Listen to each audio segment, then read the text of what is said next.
Exodus 39, the priestly garments. From blue, purple, and scarlet yarn, they made woven garments for ministering in the sanctuary. They also made sacred garments for Aaron, as the Lord commanded Moses. They made the ephod of gold, blue and purple, and scarlet yarn, and finely twisted linen.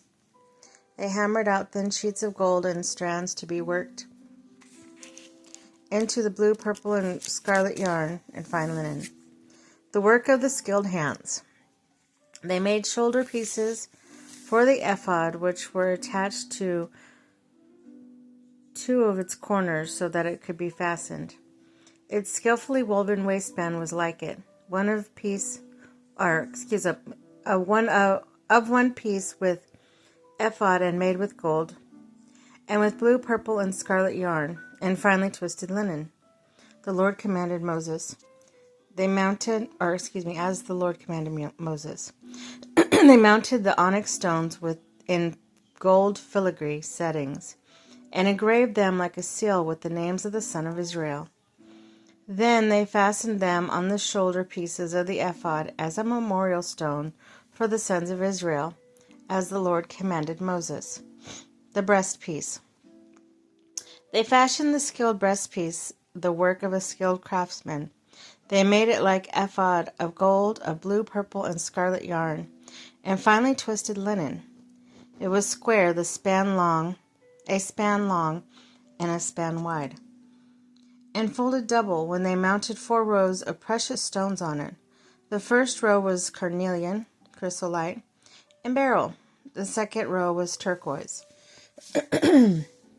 lapis, lazuli, and emerald. The third row was jacinth, agate, and amethyst. The fourth row was topaz, onyx, and jasper.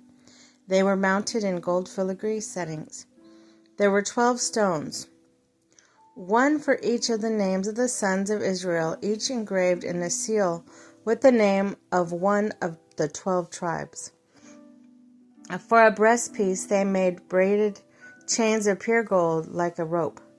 They made 2 gold filigree settings and 2 gold rings, and fastened the rings of the 2 of the corners of the breastpiece.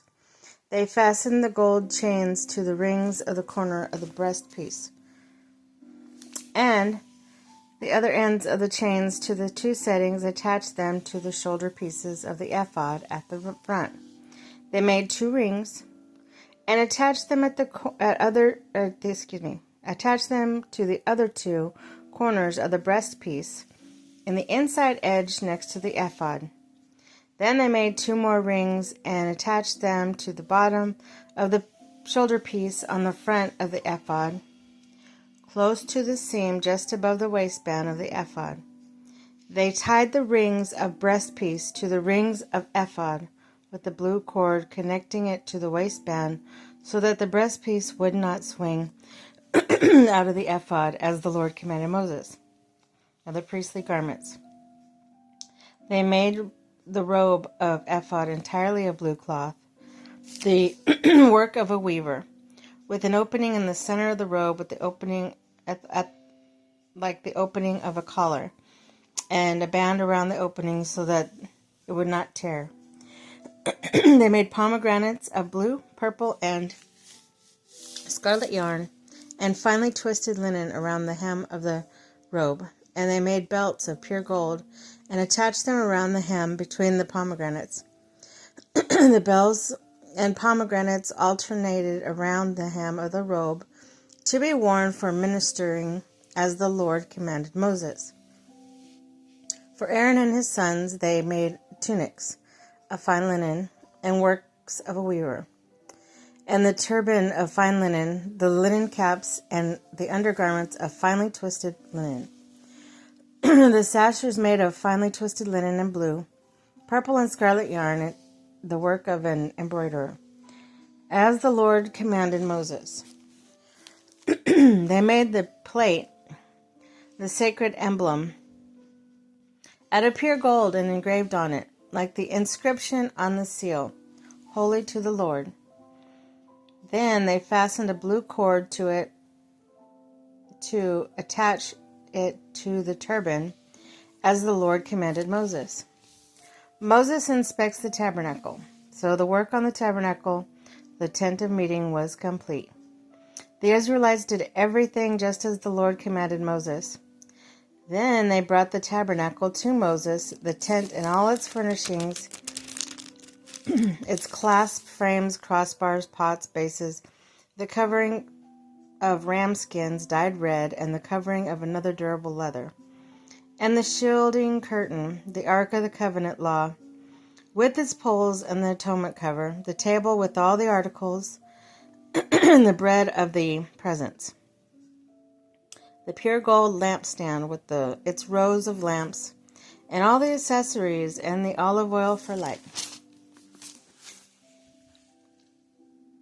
the gold altar, the anointing oil, the fragrant incense, and the curtain for the entrance to the tent, the bronze altar with its bronze grating, its poles and all its utensils, the basin with its stand, the curtain of the courtyard with posts and base, and the curtain for the entrance to the courtyard, the ropes, the tent pegs for the courtyard, all the furnishings for the tabernacle, the tent of meeting, and the woven garments worn for the ministering in the sanctuary, both the sacred garments for Aaron, the priest, and the garments for his sons when serving